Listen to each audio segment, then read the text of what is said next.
नमस्कार मित्रांनो, स्वागत आहे तुमचं आताच्या ब्रेकिंग न्यूजमध्ये. मित्रांनो, रायगड जिल्ह्यामध्ये भात उत्पादनामध्ये मोठी घट होतीये. काही काळापूर्वी जिल्हा भात उत्पादनात अग्रेसर असल्याने त्याची ओळख भाताचं कोठार अशी होत होती.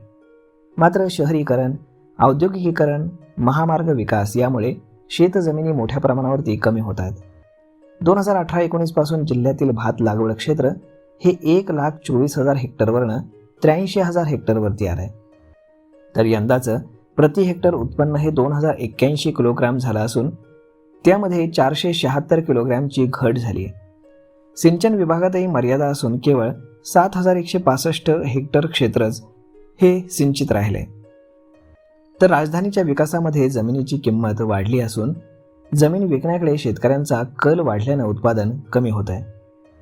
जिल्ह्यामध्ये महाड, रोहा, पाताळगंगा, रसायनी, खोपोली, खालापूर, मानगाव, अलिबाग, तळोजा येथे औद्योगिक क्षेत्र विकसित होत आहेत. तर जिल्ह्यामध्ये मुंबई गोवा, मुंबई पुणे महामार्ग, मानगाव दिल्ली कॉरिडॉर, निजामपूर दिघी, मानगाव दिघी हे महामार्ग तयार झालेत.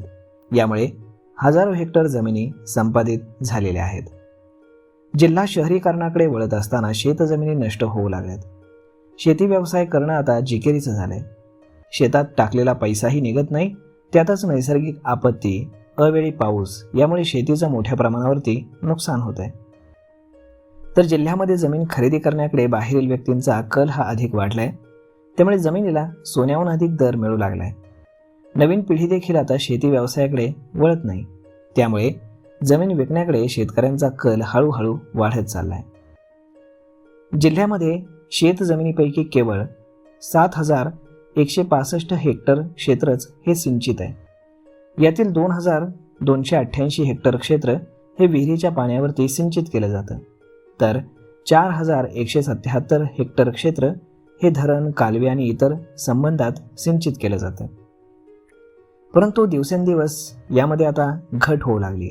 त्यामुळे भात लागवड क्षेत्र दिवसेंदिवस कमी होत चाललंय.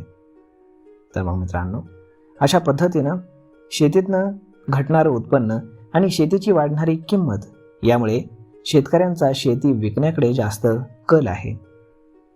तर मग मित्रांनो, यावरती आपलं मत काय हे तुम्ही आम्हाला कमेंट करून नक्कीच सांगा. आणि जर हा व्हिडिओ तुम्हाला आवडला असेल तर आपल्या जवळच्या मित्रमंडळींसोबत देखील हा व्हिडिओ तुम्ही शेअर करायला विसरू नका. धन्यवाद.